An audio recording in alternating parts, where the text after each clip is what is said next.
Phyllis's secret lie destroys Daniel's life. DNA secrets exposed. Victor's revelation rocks Genoa. On a stormy autumn in Genoa City, the kind where the shadows hang low and the air feels charged with secrets staying to explode, Phyllis Summers stood alone in her suite at the Grand Phoenix, gaping at her reflection and slightly fating the woman looking back at her. For months, she had induced herself that the taradiddle was necessary, that it was temporary, that she was guarding her son from a verity too complicated and too dangerous to face. But falsehoods have a way of rotting from the inside out, and this precisely drafted deception about a DNA test was about to destroy the one person she loved further than her own life. Daniel Romalotti.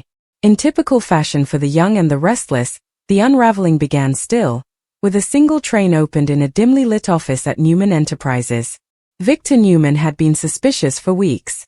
The primogenitor of Genoa City had learned long ago that when Phyllis was exorbitantly calm, she was hiding commodity explosive. When whispers reached him that a private lab in Chicago had reused a non-public DNA sample tied to Daniel's maternity and that Phyllis had tete-a-tete paid for it in cash, Victor's instincts roared to life. He didn't move recklessly. He no way did. Rather, he ordered a discreet verification through his own connections, an alternate test run without Phyllis's knowledge. What came back stupefied indeed him. The man Daniel believed to be his natural father was enter match.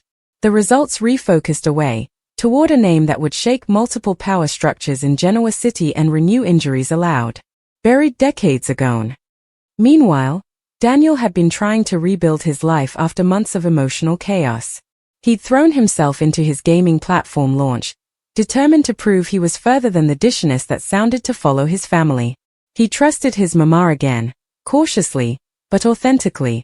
Phyllis had assured him that the maternity confusion from times ago had eventually been put to rest, that she had taken a DNA test to silence old rumors formally and for all.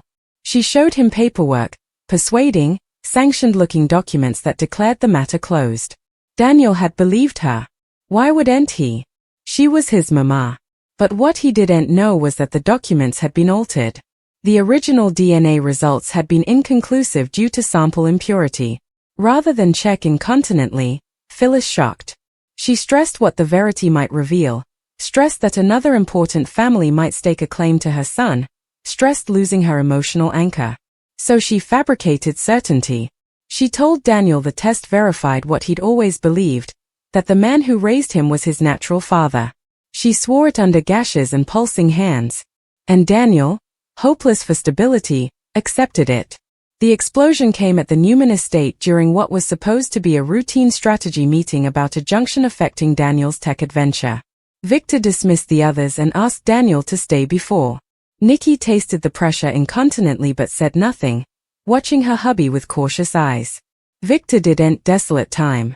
He handed Daniel a sealed envelope and said, in that low, commanding voice that could either make an conglomerate or destroy one, that occasionally the verity hurts, but living a taradiddle destroys a man fully. Daniel laughed at first, assuming it was some commercial initiative.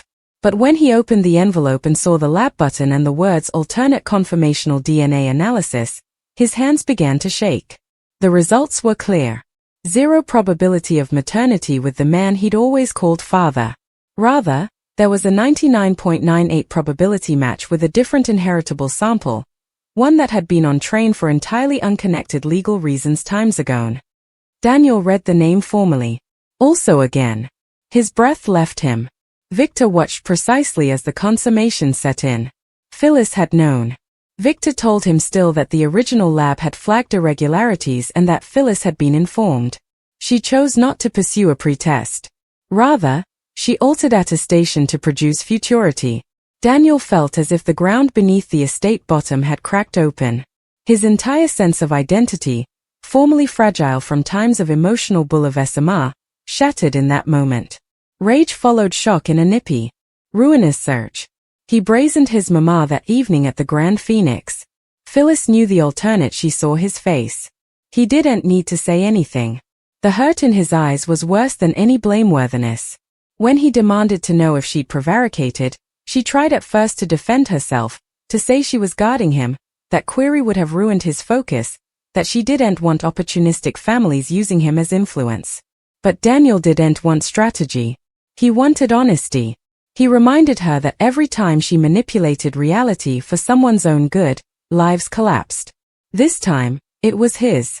As he threw the falsified paperwork onto the coffee table, Phyllis broke down, admitting that yes, she altered the document. She couldn't bear the study of losing him emotionally if the verity tied him irrevocably to another important heritage. Daniel's voice cracked as he asked the question that cut deepest: had she ever trusted him enough to let him decide how to handle the verity? She had no answer. News travels at lightning speed in Genoa City. By morning, whispers spread through Crimson Lights, Jabbo, and Newman Enterprises. Some criticized Phyllis outright. Others suspected about the counter-accusations of Daniel's recently revealed paternity. However, he wasn't just a tech entrepreneur with creative ambition, he was biologically connected to one of the most influential pedigrees in City, if the results were accurate. That meant heritage counter-accusations, commercial influence, and old battles reignited. Victor, for his part, claimed he released the verity to cover Daniel from unborn manipulation. But those who knew him well suspected strategic foresight. A destabilized Phyllis meant weakened opposition in certain commercial arenas. Nikki brazened Victor intimately, questioning whether exposing the results intimately was necessary. He claimed that secrets are munitions stylish disarmed beforehand. Meanwhile, Daniel entwined. He cancelled meetings, ignored calls, and locked himself in his apartment girdled by knowledge prints that now felt like vestiges from a fabricated narrative. Every memory was tainted. Every story told at family gatherings felt uncertain. He began questioning whether his creative drive, his disposition, indeed his excrescences were inherited from someone he slightly knew rather than the man who raised him.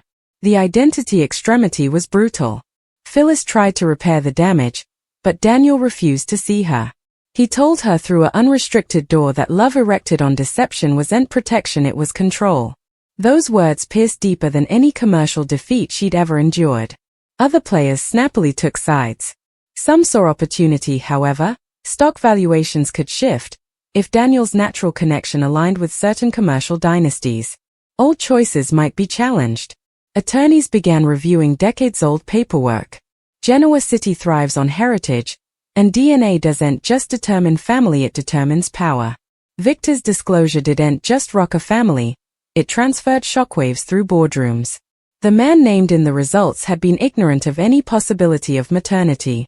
When approached discreetly, he demanded his own confirmational test. The media nearly caught wind of it, but Victor's influence kept the story contained, for now. Phyllis faced social exile in subtle but cutting ways. Assignations dried up. Abettors kept their distance. Indeed, those who understood her motherly despair couldn't defend document falsification. She wandered through the hostel lobby feeling eyes on her, whispers running before. For maybe the first time in her life, she realized that intelligence and instinct couldn't fix this. This wasn't a contest to outmaneuver. It was her son's fractured trust. Daniel ultimately agreed to meet the man linked as his natural father, not out of appetite but necessity. The meeting was tense, concentrated with confusion and guarded curiosity. There were parallels, gestures, expressions, that Daniel couldn't ignore. It was unsettling and resting all at formally. He left that discussion more equivocal than ever. Genetics explained certain questions but didn't abolish the emotional history he participated with the father who raised him. As the weeks unfolded, the fallout continued to ripple. Victor maintained that verity, no matter how painful, restores order. Yet indeed he sounded reflective about the unintended emotional collateral. Nikki prompted him to consider that not every secret needs a dramatic unearthing. Phyllis began attending Remedy, commodity she had always dismissed, hopeless to understand why fear drove her to manipulation. She wrote Daniel letters he didn't answer. Sluggishly, the megacity acclimated to the new normal. Commercial strategies recalibrated. Family trees were redrawn. But Daniel's mending was far from complete. In a poignant moment at Crimson Lights, he admitted to a confidant that what hurt most wasn't discovering new DNA, it was realizing his mama believed he was too fragile to handle reality. Trust, formally fractured at that depth, requires further than justifications. It requires sustained verity. The saga came one of the most emotionally charged Ben's Genoa city had seen in times, a memorial that in a city obsessed with heritage and power, the most ruinous exposures aren't always about plutocrat or control, they're about identity. Phyllis's secret taradiddle didn't just alter paperwork, it destabilized her son's foundation. Victor's disclosure didn't just expose DNA, it reconfigured alliances and restarted dormant pressures. And Daniel, caught in the crossfire of ambition, fear, and protection disguised as love, faced the most delicate trip of all, reconsidering himself beyond the narratives others constructed for him. In the end, the young and the restless proved formally again that secrets no way stay buried in Genoa City. They surface, they crump, and they force every character to defy who they truly are when the facades fall down. The fallout from the DNA stunner didn't fade with time, it strengthened, shifted, and sculpted new fault lines through Genoa City. In the weeks after Victor Newman's disclosure, Daniel Romalotti came a man walking through emotional debris. Every discussion felt concentrated with subtext. Every sympathetic regard from long-time familiarity felt like pity. At first, he tried to drown the noise in work, burying himself in development meetings and investor calls for his gaming platform. But indeed the whispers followed. Investors began still recalculating his value not because of his gift, but because of his birth. In Genoa City, lineage was leverage. However, also Daniel was no longer just a creative entrepreneur. If Daniel's natural father truly was connected to one of the most important patrimonies in city, he was an heir at law. And heirs at law, in this megacity, were strategic means. Phyllis watched this metamorphosis with mounting guilt. The irony was brutal, the veritably outgrowth she had stressed, Daniel being pulled into power games because of his DNA, had happened precisely because she prevaricated. She replayed the moment, she altered the lab report 1,000 times in her mind. The original test had been inconclusive. She flashed back the fear, the dread, the fear that someone like Victor would use query to his advantage. She had induced herself she was shielding her son from getting a pawn. But by manipulating the verity, she handed Victor a far sharper armament. Daniel eventually agreed to an alternate, independent DNA test conducted by a lab of his picking, fully removed from both Newman influence and Phyllis's hindrance. He wanted certainty, indeed if it hurt. The results verified Victor's exposure. There was no error. The man Daniel had met weeks before was indeed his natural father. That evidence landed with a strange blend of desolation and relief. At least the query was gone. But certainty came with consequences. The man in question, calm, composed, and visibly shaken by the disclosure, requested sequestration at first. He'd a family of his own, a precisely constructed life. The possibility of an overgrown son appearing out of nowhere hovered to fracture it. Daniel understood that fear privately. Their alternate meeting was quieter, less combative. They talked about participated interests, subtle erraticisms, the uncanny resemblance in their logical thinking. There were moments of connection, transitory but real. Yet Daniel couldn't ignore the pang that the man who tutored him to ride a bike, who stayed up late helping him with academy systems, was no longer tied to him by blood. When Daniel brazened that man, the father who raised him, the discussion was heartbreakingly honest. Blood didn't abolish history. Love didn't bear corresponding DNA. But there was grief nevertheless. Grief for a narrative that no longer aligned with biology. They embraced, both apprehensive that commodity abecedarian had shifted but refusing to let it break them fully.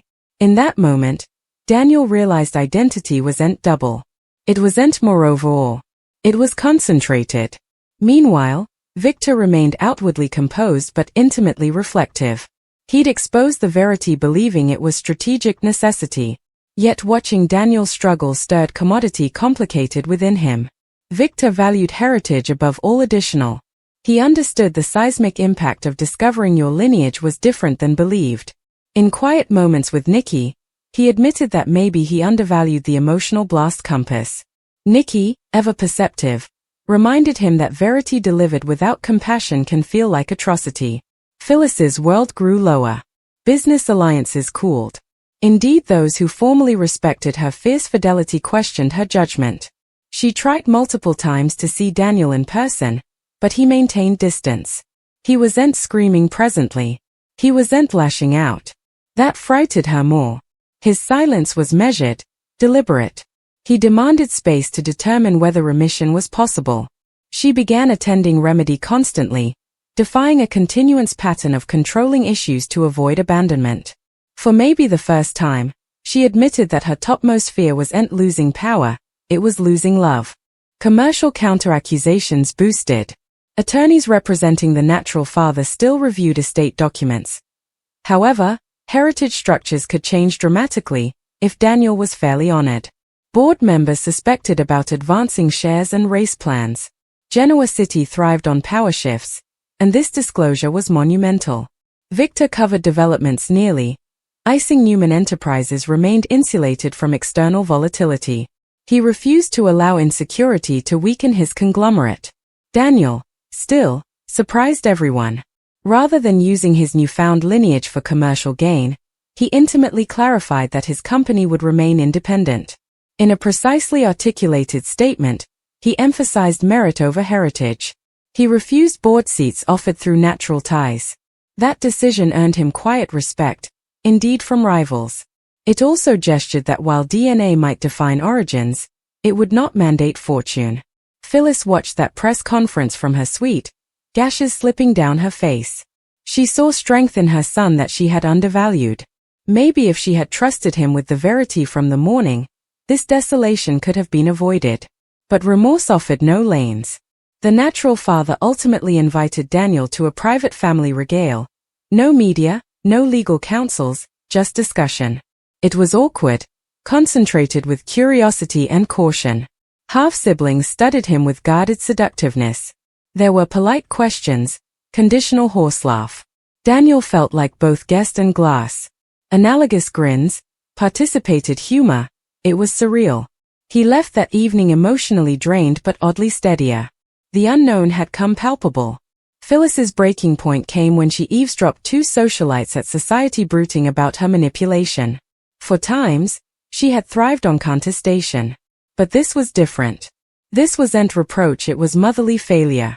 That night, she wrote Daniel a letter unlike any she'd written before. No defense. No strategic architecture. Just responsibility. She admitted she prevaricated because she was hysterical he'd choose verity over her. She conceded that in trying to secure his fidelity, she risked losing it entirely. Daniel read the letter days latterly. He didn't respond incontinently. But commodity shifted. He began remedy himself, determined not to let wrathfulness calcify into bitterness. In sessions, he unloaded knowledge recollections, examining which were authentic and which felt retroactively distorted. He grappled with the idea that two men could shape him, one by biology, one by devotion. Victor's disclosure continued to echo through Genoa City's corridors of power. Rival companies tried to exploit perceived insecurity. Stock judges suspected on long-term impacts. Yet the anticipated commercial implosion no way completely materialized. Daniel's turned down to weaponize his lineage-stabilized requests. In a rare private admission, Victor told Nikki that the youthful man held integrity evocative of leaders he admired. The eventual face-to-face conciliation between Daniel and Phyllis wasn't explosive, it was quiet, nearly fragile. They met at Crimson Lights before opening hours. No followership. No theatrics. Phyllis didn't essay to defend herself. She simply apologized. She told him she was scarified of losing him and that fear had hoofed her trust in his strength. Daniel heeded. He explained that the taradiddle made him question every consolation she had ever given him. But he also conceded that her fear came from love, still deceived. Remission wasn't immediate or absolute. It was incremental. They agreed to rebuild sluggishly, anchored in radical honesty. However, they would face them together, if there were unborn misgivings. No more altered documents. No more defensive visions. Months latterly, Genoa City acclimated to the new family chart. Legal recognitions were homogenized. Daniel maintained a conservative but growing relationship with his natural father, defining boundaries easily. He continued recognizing the man who raised him, refusing to let DNA dwindle that bond. Phyllis, humbler and further tone apprehensive, concentrated on demonstrating thickness rather than control. Victor observed from a distance, conglomerate complete, assignment learned. Truth, he concluded, must be applied with perfection. It can liberate, but it can also wound. In the end, the reproach that hovered to destroy Daniel's life came a gauntlet. His identity expanded rather than shattered. Phyllis brazened her deepest excrescence and began genuine metamorphosis. And Genoa City, ever restless, was reminded that while power and heritage dominate captions, the most profound battles are fought within families where love, fear, and verity collide with consequences that echo far beyond a single disclosure.